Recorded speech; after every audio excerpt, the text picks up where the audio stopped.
mayong buntag, mayong adlaw nga Domingo kaniyang panana. Dahil sa taong programang Karasag ng Mamamayan, kauban ng ato ang Cali First kita ng karon na promote na yung captain at ang si officer, Captain George Bernie sa aron sa pagkatid sa taong mga updates. But before that, mayroon sa taong mayong buntag ug mayong pagpanina sa 44 ka mga barangay ng Dakbayan sa Iligan sa ato mga kasikbit na dapat naman sa mga bikirang bahay ng atong syudad ug kutub sa Magituating Silya. Mayroon na pagpaminaw kaniyang panana sa ato mga kaigalaan gikan sa PNP at mga traffic enforcers. Hilabi na sa ato mga kasundaluhan gikan sa Southern Mechanized Infantry Brigade ug Nazi-5 Mechanized Infantry Battalion ug mga company. Mayroon buntag kaniyang tanan mag-ubad ug matahan sa alas 8 sa buntag sa atong programang Kalasag ng Mamamayan. Mayroon buntag sa imo, sir. Mayroon buntag kasamang Jesse Chris o mayroon buntag sa atong mga kailiganan nga naadiri karon nga padayon sa inyong pagsuporta sa among programa nga Kalasag ng Mamamayan kada Domingo alas 7:30 ang takna hangtod alas 8 sa buntag. O before ana kasabang Jesse Chris, gusto pud nako i-greet ang atong Brigade Commander nga si Colonel Denny P. Harris sa 2nd Mechanized Infantry Brigade o sa among aktibo nga Battalion Commander na si Lieutenant Colonel Danilo G. Ibon. Mayong buntag sa inyo mga source. Okay, mayong buntag. Last week ato ang gihandom ang anibersaryo sa baging sandong kadto ng December 16 na nahitabo din sa Dakbayan sa Iligan. So ang ato mga kasundaluhan ato ando na po gihimo nga programa ni atong December 16 sir, no? Oo, kasamang Jesse Chris, sa paghandom nato sa nahitabo na Bagyong Sendong katong niagi, kauban nato ang parish sa Barangay Suarez, si Father Nasser Saragosa sa pag-celebrate sa isa ka parte diri sa Iligan City nga naapektado man sa Bagyong Sendong, kung asa naghimo ni gamay nga procession o gamay pud nga programa uban ang mga kabataan sa mga taga Iligan City.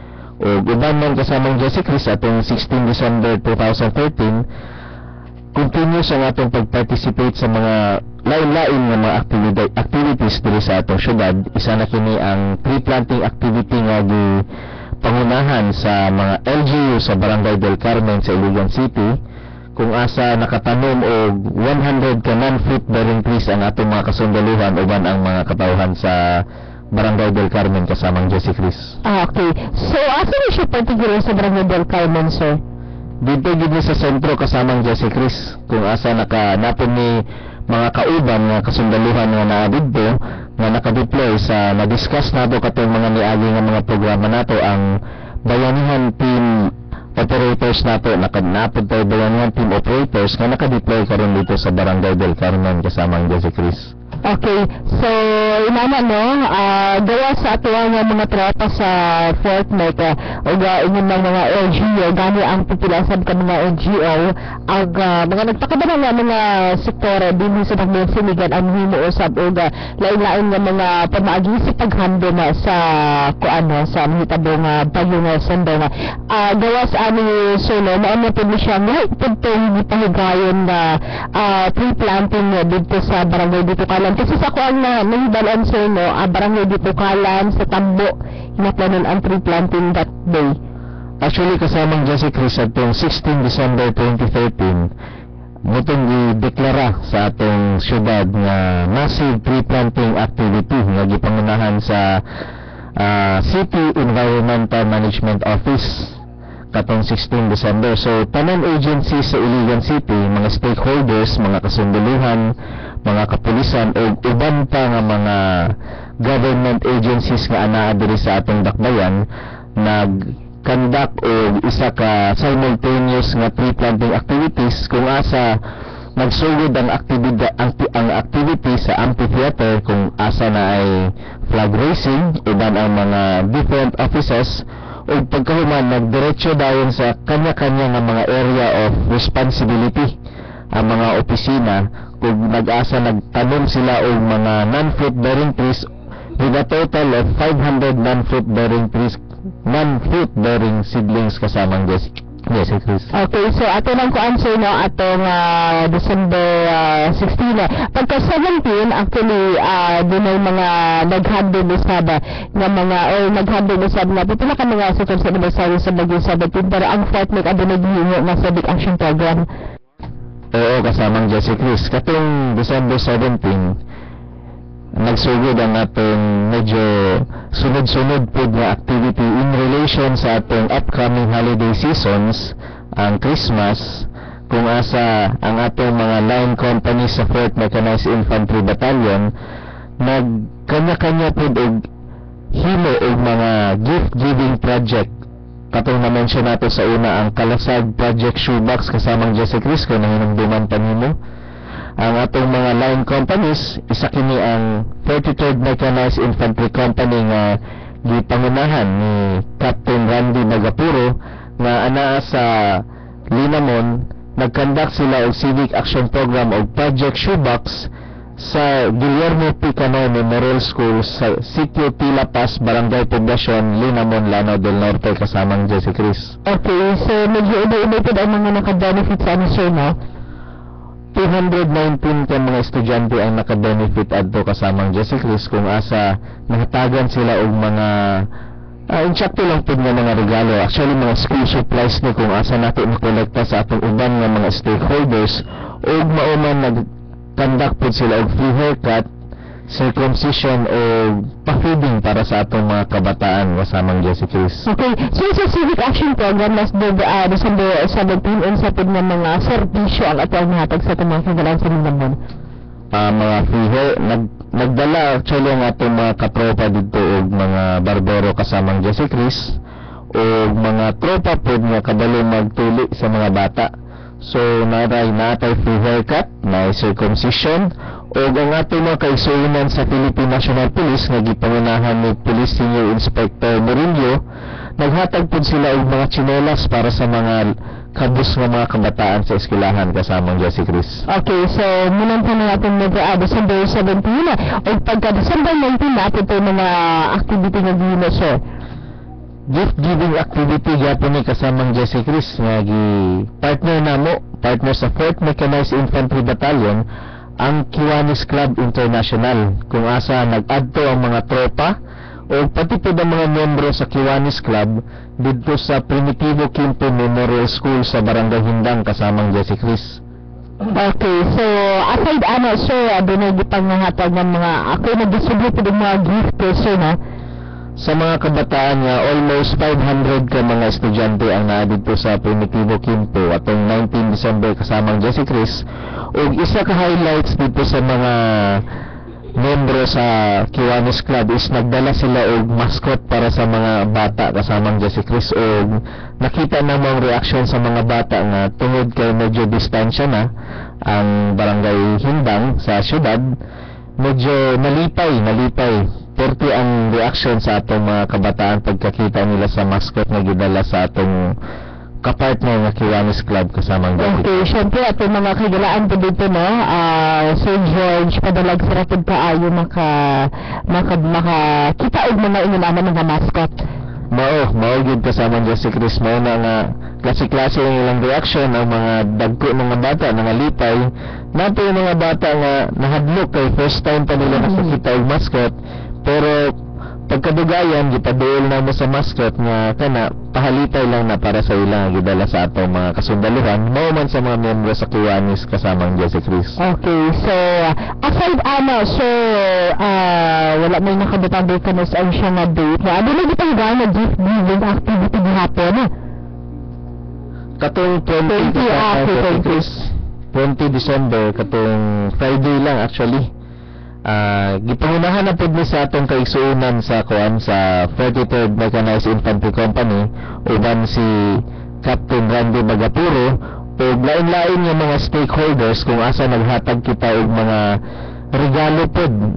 Although ang Christmas is holiday seasons, nangita tayo eskwelahan kasamang Jesse Chris kung asa nasa Hinto Barangay dito sa Matungay, Lanao del Norte kasamang Jesse Chris. Okay, so medyo iba-iba po dito ang mga kailangan na natabangan dito sir?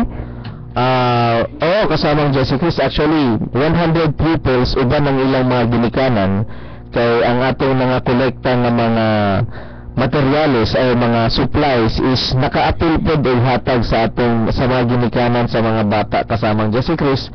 Kung asa ang eskwelahan nakahatag ta sa Sultan Makaplang Permites Central School sa Matonggaw, Lanao del Norte kasamang Jose Chris. Okay, so munang pa na mga kasama ang naglangkob sa to ang mga updates gikan sa 4th Mechanized Infantry Battalion nato guest karon na atay bisita. So unya balikan nato si Sir George para sa dunang update o basig na mga announcement gikan sa 4th Mech. So introduce ni Sir George ang ato ang bisita. Okay, kasamang Jose Chris, karong buntag na tayo bisita nga purely iliganon, diri siya na tao, diri siya ng eskwela. Kay kung mahinumduman ninyo katong mga niagi nga mga programa pud nato, kanina yung atong paghatag og mga information kung asa makatake og exam para makasulod sa Philippine Army o sa makasulod sa Armed Forces of the Philippines ang mga interesado nga mga kahigalaan nato diri sa Iligan City. Ug karon kini makita ninyo kay interviewhan pud nato ang atong guest karong buntag, isa siya sa bag-o na graduate nga bag-o lang gyud karong maniaging bulan lang sa Officer Candidate School kung asa diri siya nag-take ang exam sa Iligan City, diri siya nag-process, diri siya naghulat hantod karon ana mo isa na pud ka second lieutenant sa Philippine Army sa naa si Second Lieutenant Jarvin Jake Makaramdan. I-guess na to karon para ipakita sa inyo kung unsahan mag-apply, kung unsa dapat atong batasan ang atong attitude while ga-apply pa sa Philippine Army o with these sacrifices nakita ninyo kung unsay kahinatnan sa atong mga sakripisyo nga pagbuhaton kung mag-apply kita sa Armed Forces of the Philippines. So mayong buntag Second Lieutenant Jarvin Jake. Okay, so ato aming i-interview ato aming interviewhan na si Lieutenant Jarvin Jake taga Tubong Iligan siya. So ato ang gala sa kailiganon og so mayong buntag. Mayong buntag, labi na sa mga kauban kong Iliganon dito sa Dakbayan sa Iligan, mayong buntag kaninyong tanan.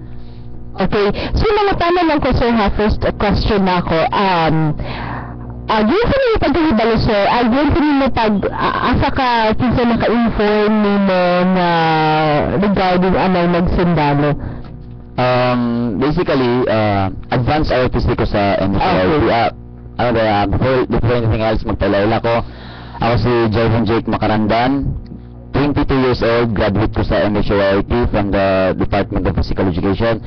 And member po ko sa advanced ROTC dira sa MSRP. And ito siya, sa itong tungotahan mo kung asa ko nakahibalo na kay before akong pagkahibalo na para mahimo kang officer sa Philippine Army o sa Armed Forces of the Philippines, PMA lagi lang imong mag-take ka ng exams. But naisa ka Army officer, senior na mo sa advance, nag-add pa siya dito purposely for recruitment. So yaming gina-encourage to join the OCS or Officer Candidate School. Okay, so dito ka nagsugod og kan? Dito ko nagsugod og na banggo na muna mo ang inspirasyon. Before human jud na gusto na jud ako may mong sundalo, so wa man kay paghihatagan og taas nga height, but still gusto na i-clarify sa tanan na kay some are still thinking manggod na ang Armed Forces is still katong nung sa una na requirement, which is yung 5'4" para sa mga lalaki, 5'2" sa babae. Ako height is 5'2 and a half. Okay. So, kung may yung taig 5'2", bubog yun siya. Pero, ang expectation lang din sa iban is 5'4" ba ang qualification sa inyo na? Okay. So, alam natin sa mga mahilang natin siyang inspirasyon mo natin sa mga bubuod mga height na kung di natin gusto magsundalo manggod tulungan sila na hindi na ba kung basig dili ko pwede? So, kaya ako awag ang tanan nga especially sa itong mga aplikante na gusto nyo dasig nyo kayo may magsundalo, kung kamo nasa 5 flat pataas, bako mo chance sa makasulod. Ipagsulig yun ninyo na kung gusto mo ganyan ninyo nga magsundalo, join the armed forces or kanang paningkamuti yun nga makasulod mo. Okay. So, ang qualification ba ng height sa inyo nga is 5 flat? Yes, 5. Before?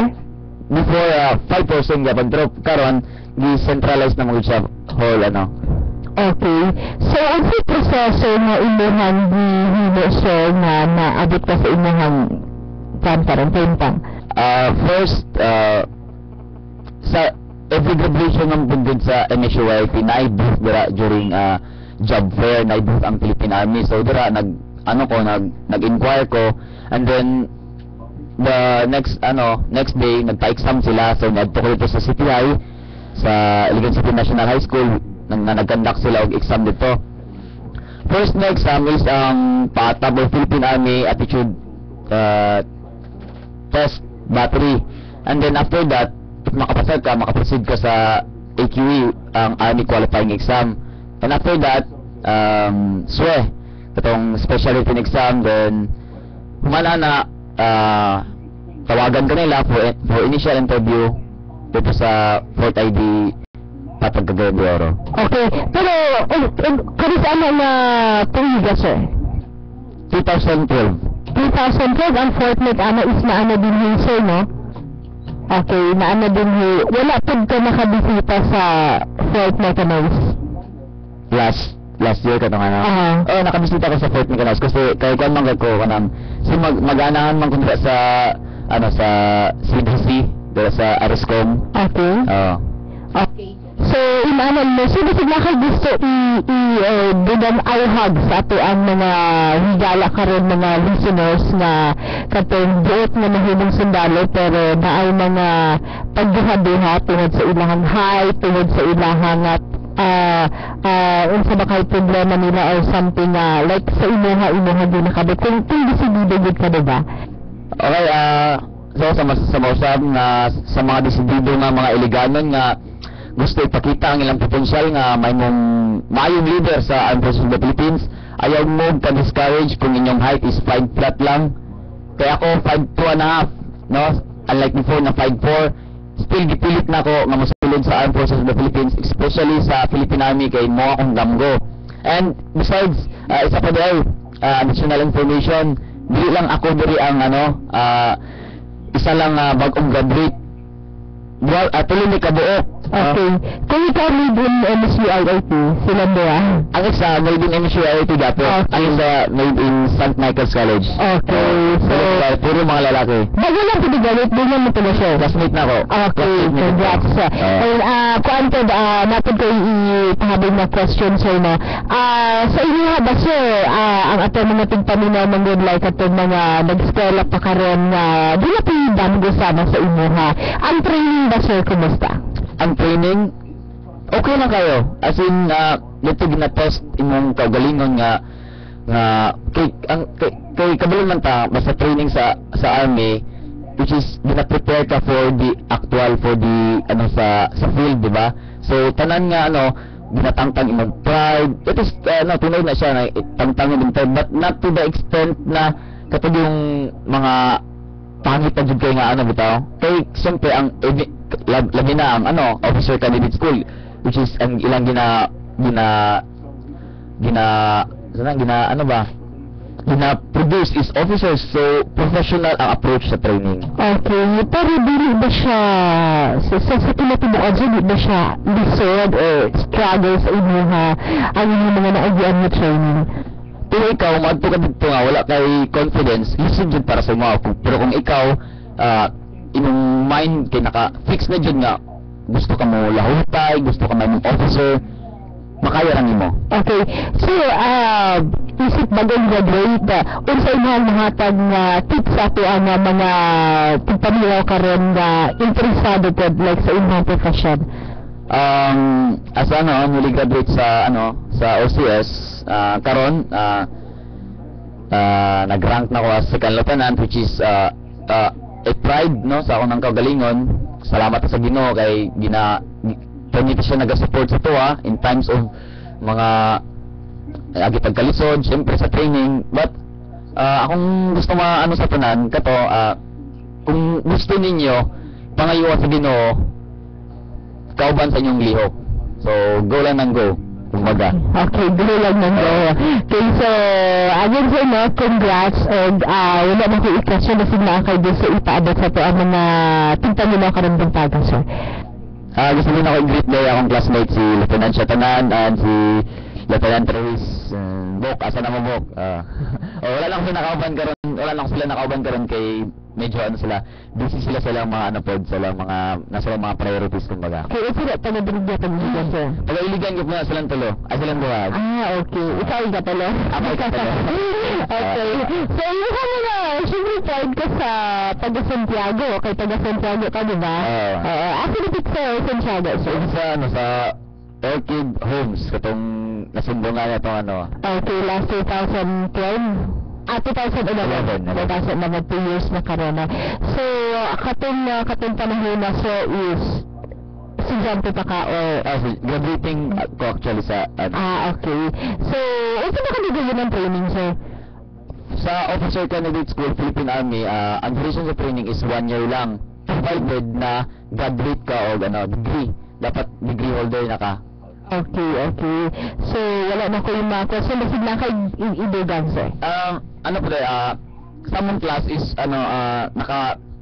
naka-acquire niyo special skill which is ang basic airborne course. So, ano po siya, privilege sa mong class na na maka-schooling niyo for back. And then, mo to siya, it's because kanang sa training na mo na medyo na, kay among training is 1 year and 2 months man. Okay, when you see airborne course, saan pasabot sir? Airborne, basically na siya for air insertion. Kanang magmamba ka sa chopper then mag-parachute. Ingon ang training, ingon na agian. Manahon na agian training dito sa Fort Magsaysay. Okay, so ang experience, the best ang experience all throughout sa training from sa pagka officer candidate until sa pag-graduate na mo. The best. Dili ka bailo gid. Natin pa din sir, the best. I-encourage you silang balik, sir. Sa matagos sa usab, di-encourage na ko ang tanan nga mga potential nga mahimong leader sa Armed Forces of the Philippines. Basic requirement, college graduate, 5 flat, ayaw mo ka-discourage, kung mubo mo, sama na ko. And single, of course. Okay. May nangutana din nga. May nangutana, dili na ako ubot ang pangalan. May nangutana din sir kung kuan ka nang married na daw kuno ka. Ako, still single. Wow, sila pa ni chance. Dagang kayo, salamat si Jay sa imong pag-guest karon din taga o gagamit. Maauhag nato ang katong mga mga interesado na mahimong sundalo, at na din ay mga problema o mga hindrance na ilahang mga nagpatiingon no. So dili mo dapat kawala ang paglaom, salig lang. Salig lang. Ano na siya? Ay, na ang show. Dagan tayo. Salamat si Jay sa mga pagbisita din sa mga istasyon. O gato, ang balikan si Sir George. Aron sa ito ang dudaw niya mga information. So, sa mga upcoming activities karon sa ito ang Fortnite na karon ikaw na nga ito ang captain. Okay, congratulations Sir George. Salamat kasamang Jesse Chris. So sa mga upcoming activities nato kasamang Jesse Chris, ang ginapaigting nato nga mga security operations diri sa Iligan City. Kaya nangutan nato ni Agi kasamang Jesse Chris kung tungod kay Pasko na, unsa na ang sitwasyon sa atong mga security operations. Actually kasamang Jesse Chris, pag mga holidays, kapag mga bakasyon, pag may mga okasyon sa atong syudad, ang Philippine Army dan ang Philippine National Police mas ginapaigting pang atong mga operations sa mga checkpoint, sa mga route security, pati na po ang atong mobile security patrols diri sa atong dakbayan, kay mao kini ang mga panahon kung asa nga mga lain nga mga buot nga mga ubang tao maghatag sila og tsansa. So, dili ta maghatag og tsansa sa ila ang mga kasundaluhan, mas paigtingin pa nato ang atong pagserbisyo sa atong mga kaigsuonan diri sa Iligan City, mauman sa atong mga silingan nga mga munisipyo sa Lanao del Norte kasama ang Jesse Cristo. Okay, labi na sa inyo, ang nagat, ang seguridad hapon sa atong mga katawan, labi na ang katong mga nagsimbang gabi. In fact, ang tampo is the over sa church sa Suarez. Oo, kasama ang Jesse Cristo. So, amo na nga, dili lang sa Suarez, Iligan City, kundi tanan simbahan diri sa Iligan City ginapatlulan sa atong mga kasundalohan o mauman sa atong mga kaigsuonan sa Philippine National Police. Okay. So aside ana sir unsay mga kumusta ang ato ang security sa ato ang mga katawhan dili lang sa mga dapat especially karon kay Christmas and then karon na umaabot sa mga December 31 ang ato ang pagsigat sa ato ang bag-ong tuig. Kumusta ang mga mag-request og like for example na mga events or parties something ina naman sir? Actually, ang atong mga stakeholders na gi-request og mga security sa ilang mga ikandak ng mga activities ato nang ginahatagan og prioridad kasamang Jesse Cruz labi na nga naay-congregation sa mga kadaghanan ng mga tao. Automatic magkandak ta og support sa ila mauman og pag kami ang ginatap automatic kami pod among ginatap ang atong mga kaigsuonan sa Philippine National Police kay actually sila dapat ang main attraction or the main nga nagakandak ani nga mga security operations. Ang Philippine Army go support lang gud sa Philippine National Police kasama ang Jesse Cruz. Okay, so imana na medyo gamay na lang po oras so basig na kay gusto ipaabot sa ato ang mga kigalaan karong buntaga or announcement gikan sa Fort Mechanized.